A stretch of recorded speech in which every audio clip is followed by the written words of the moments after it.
Okay, well, let me start with the Me Too campaign. I've been a little critical, and I wish I could tell you that I've been proven wrong on this topic. They continue to descend into just chaos and absurdity, derailing away from true, incredibly horrific stories of sexual assault, rape, sexual harassment, horrible, horrible things that are in our society and culture that we have been fighting against for years, right? Many of us have been victims.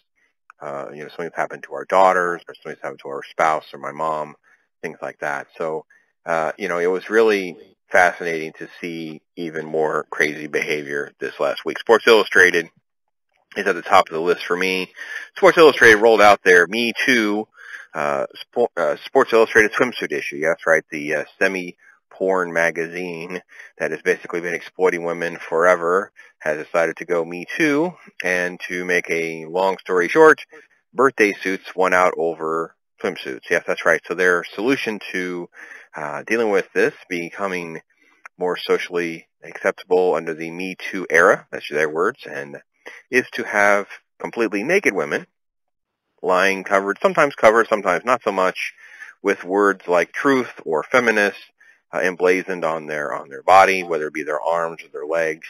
My favorite is the one where she's on her side, staring at the camera with the word progress written across her back, because I'm sure that's what all the men are doing, is staring at her back, reading the word progress.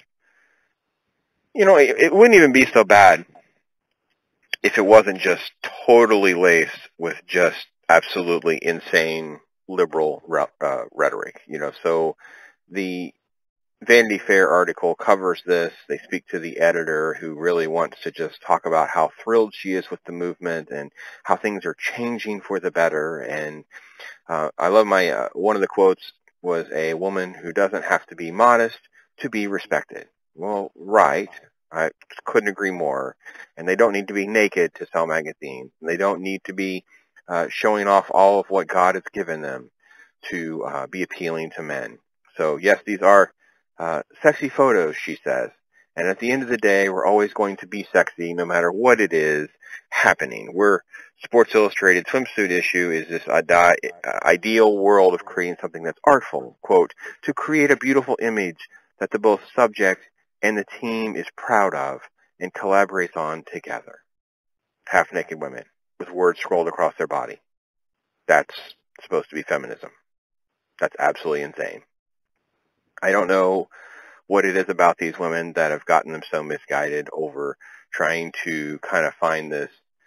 Basically, they not only didn't try to find their way, moving away from exploiting women in scantily dressed bikinis or see-through swimsuits. Now we've gone to completely naked, and then trying to pat themselves on the back, and now somehow that has made them more enlightened is just one of the most absurd things I've ever seen. I'm sure the next Harvey Weinstein and Ben Affleck, Casey Affleck, James Franco, and all the rest that have had at least some sort of accusation levied against them will be the next generation of men who will be able to look back at this magazine with such fond memories, because that was the beginning of the Me Too movement in their lives as well.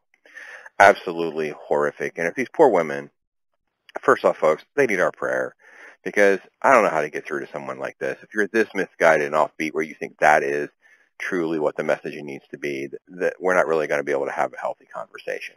Women are beautiful and women are sexy, and you know what? They should also be pure, and they should also be half naked for their spouse. They should be waiting until they're married, because married girls, when you are married a virgin, the divorce rate for a girl that marries a virgin is 6%.